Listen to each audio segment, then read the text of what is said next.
Shalom Bapak Ibu, kembali lagi bersama dengan saya Petrus Marinusia di channel GBI Kemadau Jakarta. Dalam kesempatan yang baik ini kembali saya menayangkan pengajaran atau pesan-pesan yang baik, yang luar biasa dari seorang hamba Tuhan, Dr. Bambang Nurisena. Nah, bagaimana pesan beliau tentang kekristenan? Mari kita dengarkan dengan seksama. Miniatur dari kemah Musa ya, Tabernakel Musa itu begini, ada dua model bait suci pada masa dalam sejarah. Yang pertama, berdasarkan Tabernakel Musa itu menjadi pola dasar untuk semua bangunan bait suci yang pernah dibuat di Yerusalem. Yang pertama itu bait suci pada zaman Raja Salomo. Tapi bait suci ini dibuat di tempat yang jauh lebih ke bawah dan lebih kecil ya. Jadi ada Bukit Moria begini. Lalu ada yang namanya Kota Daud. Kota Daud itu letaknya agak di bawah. Nah, itu lebih kecil daripada bait suci yang ada di zaman Yesus.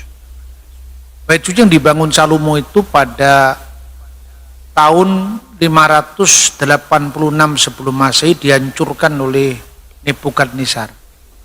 Lalu dibangun kembali setelah pembuangan dari Babel. Itu dibangun juga tidak lebih besar, tapi hampir sama. Si tempatnya agak bergeser. Lalu ketika Herodes Agung diangkat sebagai Raja Yahudi, ketika Israel jatuh di tangan Roma pada tahun 37 sebelum Masehi, Herodes Agung menjadi raja orang Yahudi, maka bait suci yang lama ini, pada bait suci yang dibangun setelah pembuangan Babel itu diperluas. Jadi Bukit Moria itu dipotong begitu, lalu tanahnya itu untuk menimbun wilayah sekitarnya. Dan kemudian bait suci itu naik ke atas begini, itu luas luar biasa. Itulah bait suci yang dibangun selama Raja atau Herodes Agung memerintah selama 46 tahun.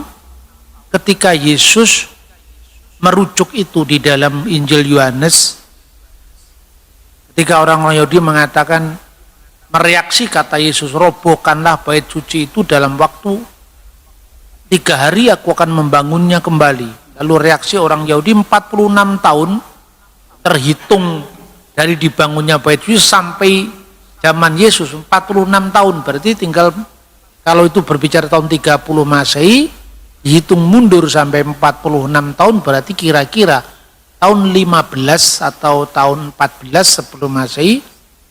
Jadi beberapa saat ketika Roma sudah berkuasa, itu dibangun, diperluas, dan itu menjadi megah luar biasa. Itulah sebabnya di dalam gambaran literatur di abad pertama itu, orang belum ke Yerusalem sebelum menyaksikan megahnya bait suci. Untuk zaman itu ya.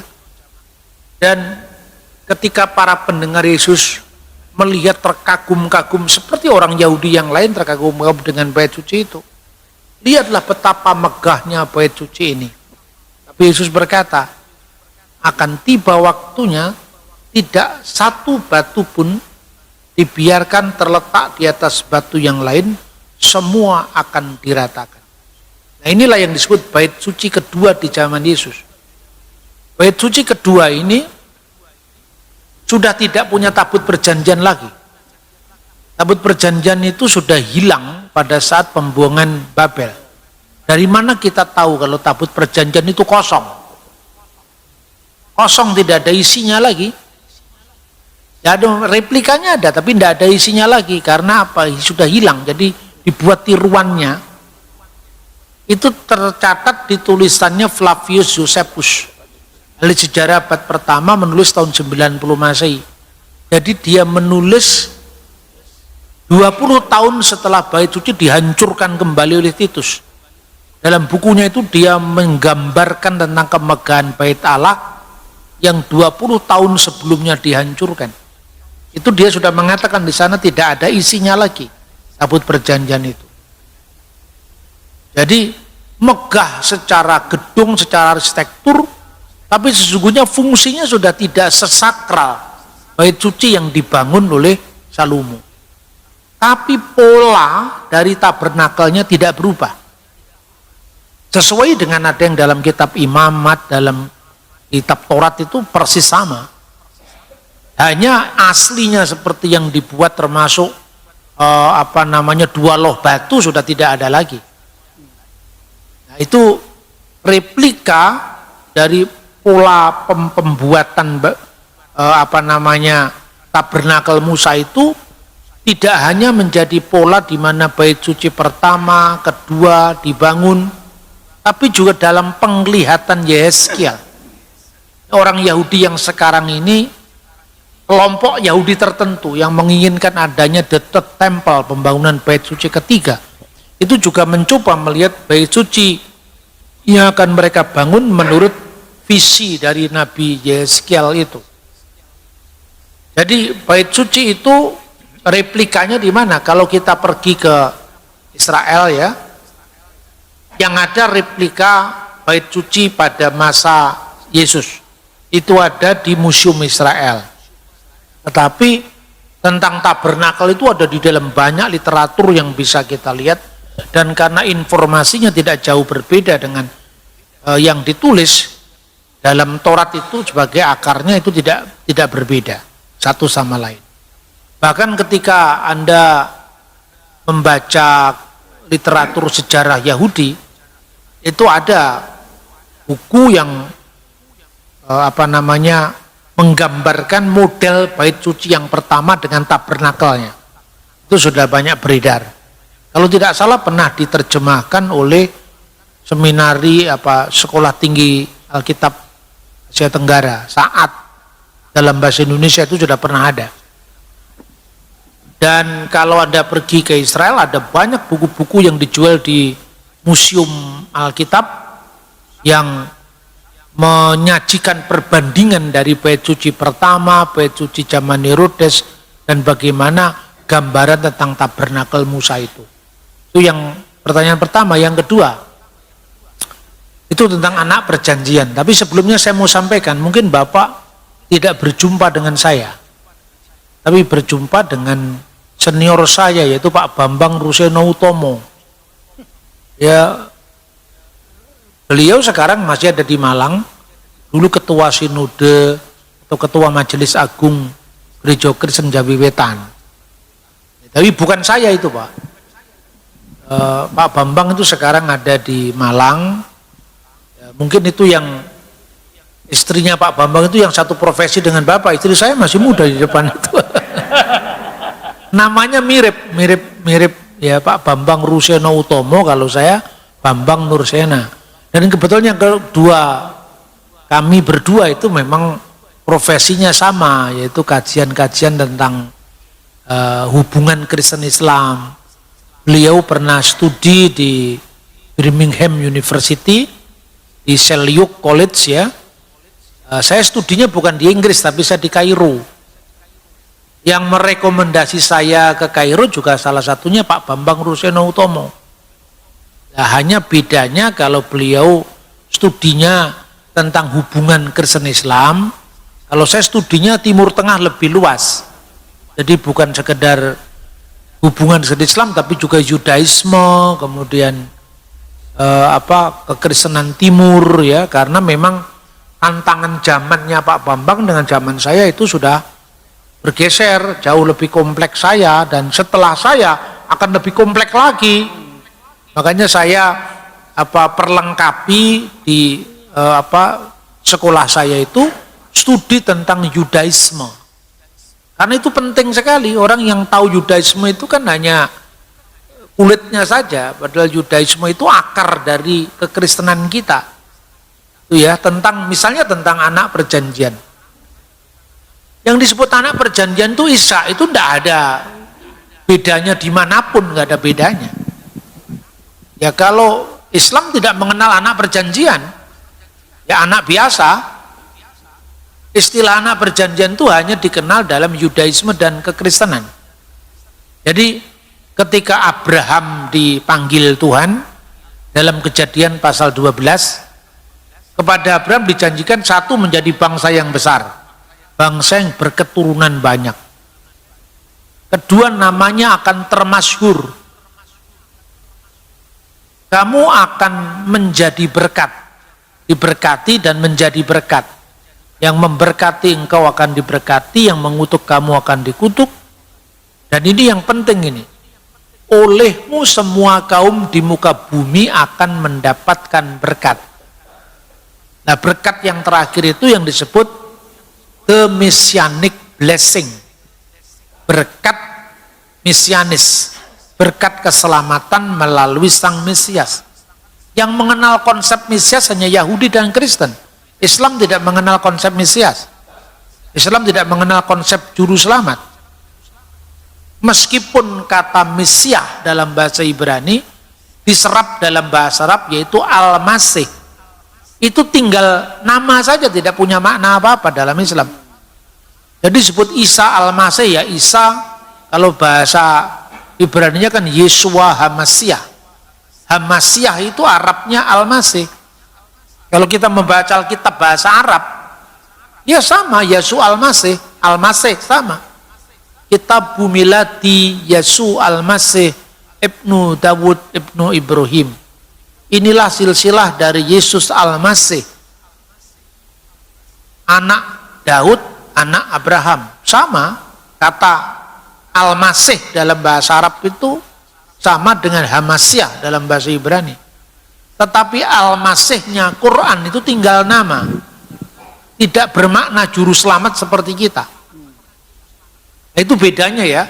Jadi banyak istilah-istilah Ibrani diserap dalam bahasa Arab Islam, tapi maknanya beda dengan makna Yahudi Kristennya dalam bahasa Ibrani, Yunani maupun terjemahan Alkitab bahasa Arab, sama-sama Arabnya beda maknanya. Nah, itulah makanya anak perjanjian itu tidak ada dalam Islam. Anak perjanjian itu adalah konsep Kristen. Jadi olehmu semua kaum di muka bumi akan mendapatkan berkat, itu Iska. Ibrahim, Iska, Yakub. Abraham kemudian dipanggil Tuhan, ambillah anakmu yang tunggal, yang kamu kasih, yaitu Iska. Nah, ini kalau ulama-ulama muslim mengartikan anakmu yang tunggal, loh, anaknya Ibrahim kan ada lebih dari satu, bukan hanya tunggal. Karena dipahami konteks anak tunggal itu anak perjanjian maksudnya. Padahal ada Ismail sebelumnya kan. Ismail kan lahir dulu sebelum Ishak. Jarak usianya 13-14 tahun. Baru Ishak itu lahir. Tapi kenapa Tuhan mengatakan ambillah anakmu yang tunggal yang kau kasih? Loh, yang tunggal kan bukan, kan tidak hanya satu, hanya Ismail. Kemudian ada Ibnu Taimiyah menafsirkan, oh ini pasti ada sisipan dalam Bible.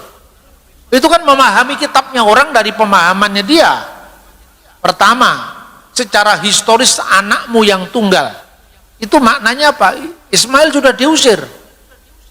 Pengusiran itu terjadi sebelum perintah pengorbanan Ishak, yaitu Ismail diusir di padang gurun ya, kemudian tempatnya di Mesir ya, gurun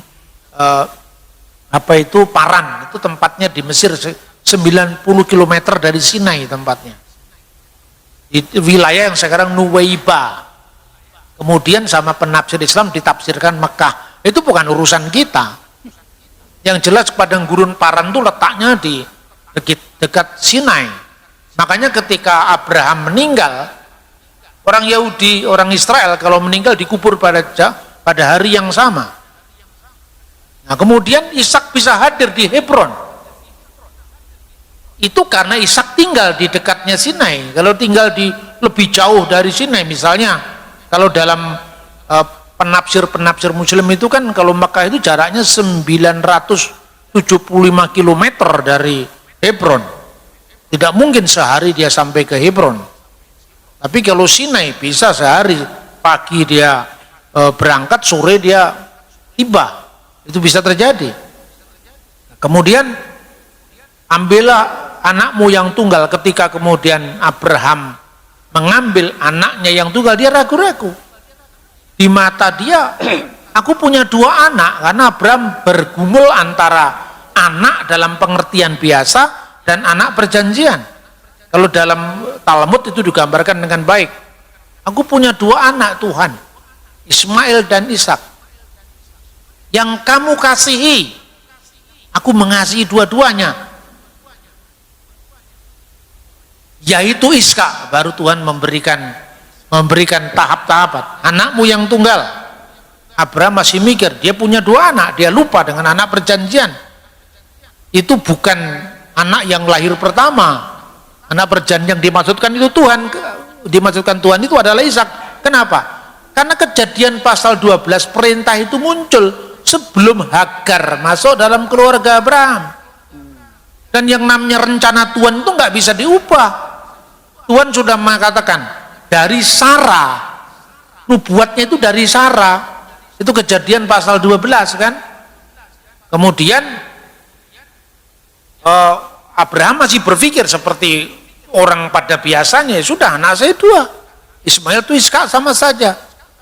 Yang kamu kasih, dua-duanya juga mengasihi Tuhan, yaitu Ishak. Ini sudah kedaulatan Tuhan ini.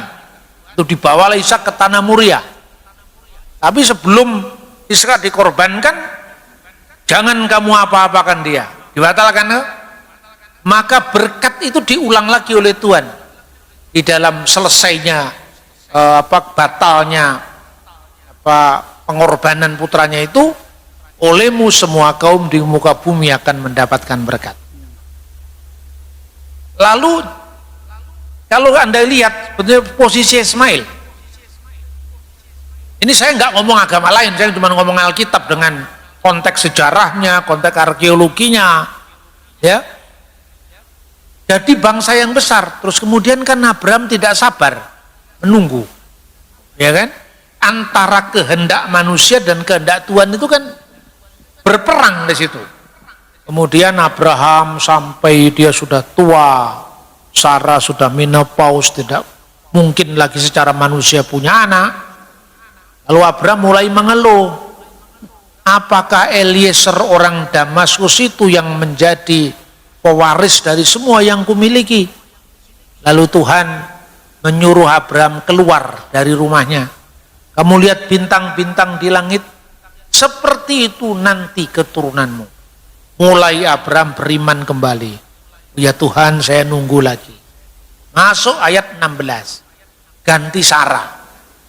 Sarah yang mengusulkan pada Abraham, engkau tahu Tuhan tidak memberiku seorang anak. Siapa yang menyimpulkan Tuhan tidak memberiku seorang? Akan Sarah. Tuhan tidak ngomong begitu. Tuhan tidak bicara seperti itu. Maka ambillah hambaku itu. Lalu diambil jadi istri. Ya sudah. Hukum alam kalau suami istri kan punya anak. Anaknya Ismail. Orang kalau memahami ini dari bahasa sehari-hari kita, di abad 21 akan kacau semua itu. Kita memandang teks ini tahun 2000 sebelum Masehi. Harus dipahami menurut konteks budaya, hukum dari abad milenium kedua sebelum Masehi.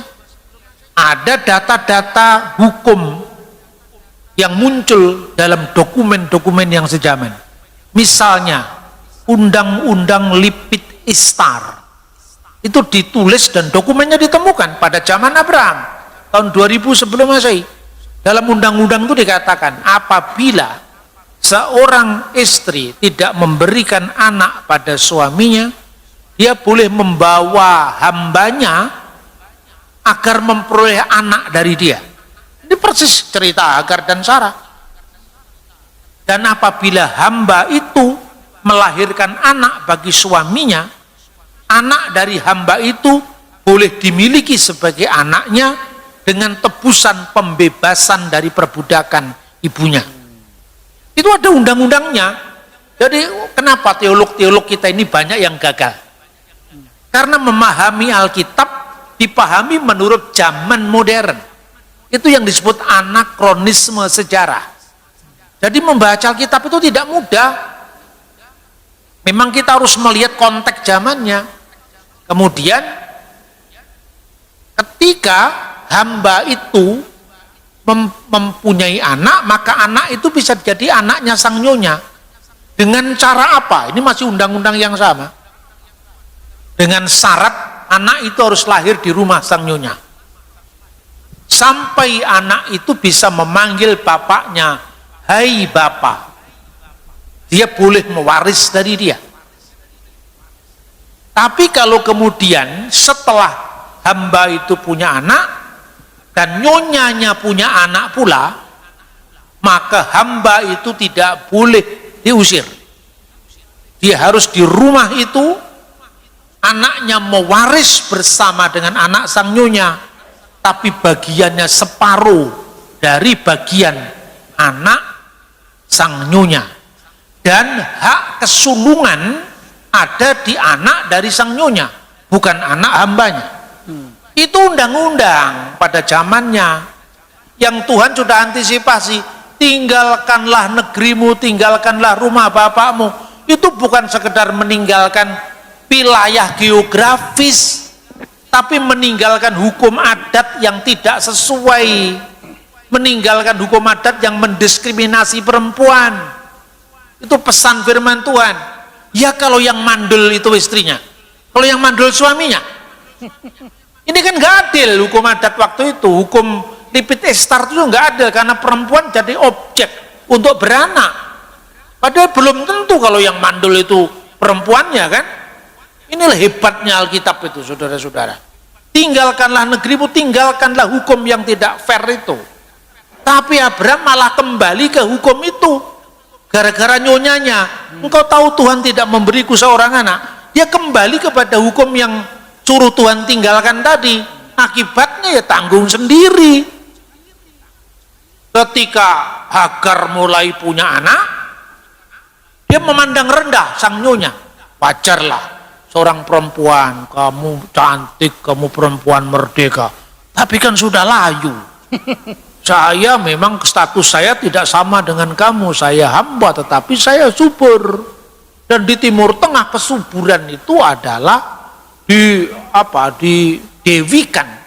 Orang yang mandul itu menangisi kemanggulannya pergi ke bukit, itu kan gambarannya seperti itu. Hagar pergi karena ditindas, diberi sikap keras terhadap sang nyonya. Nyonyanya tersinggung, mungkin Hagar memamer-mamerkan ini buah kandungan ini anak bapak Abraham. Sarah kan sedang sensi-sensinya itu. Wah, ini diusirlah dia. Waktu diusir, kemudian lari ke Berseba itu, malaikat menemui Hagar. Hagar, kemana pergimu? Dari mana asal kemana pergimu? Jadi usir nyonyanya, dia cerita, kembalilah kepada nyonya kamu, biarlah kamu ditindas olehnya. Loh, Tuhan kok membiarkan penindasan lah, padahal dibalik suruh pergi ke rumah nyonya. Tuhan membela hak anak yang tidak bersalah. Apa salahnya Ismail? Jangan karena emosi sang ibu saja, karena dia tersinggung sama sang nyonya yaitu Sarah. Kembalilah. Karena apa? Menurut undang-undang yang berlaku saat itu, apabila sang anak tidak tumbuh sampai anak dan memanggil ayahnya sebagai ya bapak, dia kehilangan hak waris. Apa salahnya Ismail? Bahkan ketika itu Tuhan menjanjikan masa depan kepada Ismail. Anak yang engkau lahirkan akan disebut Pere Adam. Apa artinya Pere Adam itu? Keledai liar. Keledai liar itu tidak harus berarti negatif melulu. Negatifnya ada, positifnya ada. Negatifnya apa? Dia berkarakter sebagai anak padang gurun. Tangannya melawan tangan tiap-tiap orang. Artinya kehidupan padang gurun itu kan keras. Kehidupan nomaden maksudnya itu. Tapi nilai positifnya, kalau ibumu sekarang ini adalah hamba, kamu adalah laki-laki merdeka. Kamu menentukan hidupmu sendiri, tidak seperti ibumu. Jadi Tuhan itu luar biasa. Inilah berkat nama Ismail itu, makanya yang menamakan Ismail itu Tuhan sendiri. Yismael, Allah telah mendengar. Ya, akhirnya kembalilah Hagar sampai Ismail lahir di rumah Sarah. Dia tidak kehilangan hak waris, tetap menjadi warisnya Abraham sampai kemudian lahirnya Ishak. Ketika lahir Ishak umur 8 hari, tandanya harus disunat, termasuk orang yang ada di dalam rumahmu. Abraham disunat karena dihisapkan menjadi keluarga Abraham. Keluarga Abraham disunat sudah usia senja. Ismail yang usianya lebih tua dari Ishak, terpaut 13-14 tahun, juga disunat. Tapi sunat yang adalah tanda perjanjian, sunatnya Ishak 8 hari. Sunatnya Abraham, sunatnya Ismail itu sunat penyerta, bukan tanda perjanjian. Ini detail sekali kalau kita pelajari dalam konteks Yudaismenya. Kemudian itulah yang nantinya disebut sunat proselit. Jadi orang luar Yahudi yang menjadi Yahudi disunat. Sunatnya tidak lagi 8 hari. Ketika dia menjadi Yahudi, kapan disunat? Kemudian aturan nantinya berlaku untuk orang asing di tanah Israel.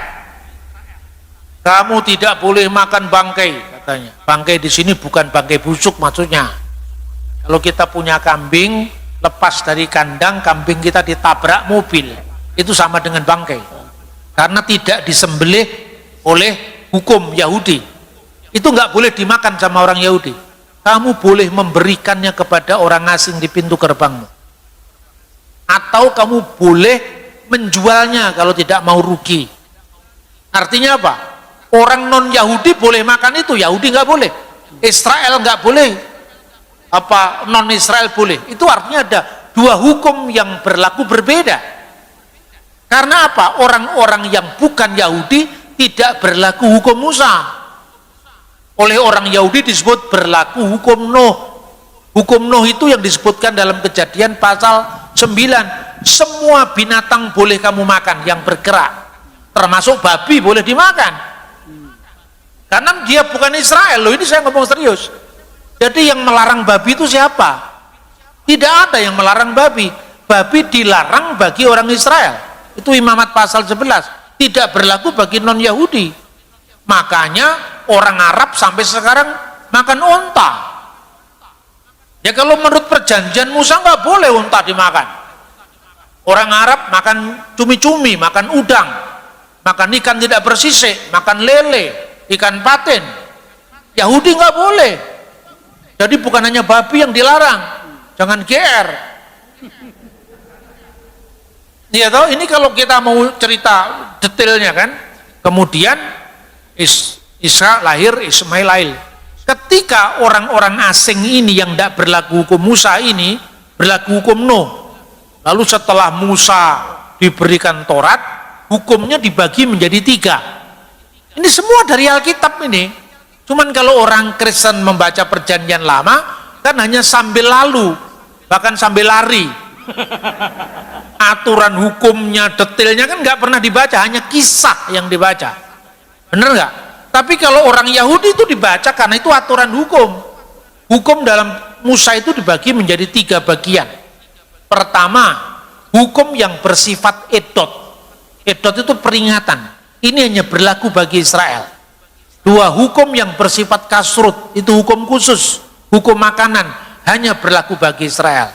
Dan yang ketiga, hukum umum yang disebut mispatim, berlaku bagi semua bangsa, Yahudi maupun bukan Yahudi, Israel maupun bukan Israel. Apa misalnya? Jangan mencuri, jangan membunuh, jangan berzina. Anda ganggu anaknya, setannya marah. Benar tidak? Artinya ini hukum universal, apalagi sama manusia. Tapi hukum khusus itu misalnya sabat, sunat itu hukum khusus. Sunat 8 hari. Kalau sunat belasan tahun itu bukan sunat Abraham, itu bukan sunat perjanjian. Itu sunat kesehatan atau sunat proselit, sunat orang asing yang mau jadi Yahudi. Ya. Kemudian di mana ayatnya? Ulangan pasal 6 ayat 20. Maha edot veha hukim veha mispatim asar siwah adunai Elohenu etkem. Apabila anak-anakmu bertanya maha edot, peringatan apa? Hukum peringatan. Misalnya, jangan kamu makan daging di sendi pangkal paha.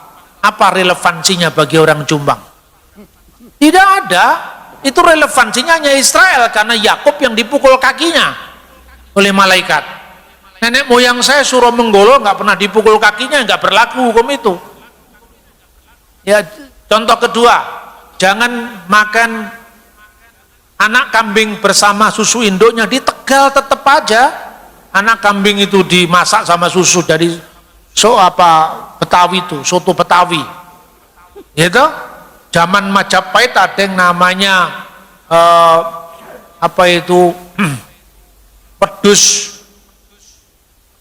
wedus gunting. Wedus gunting itu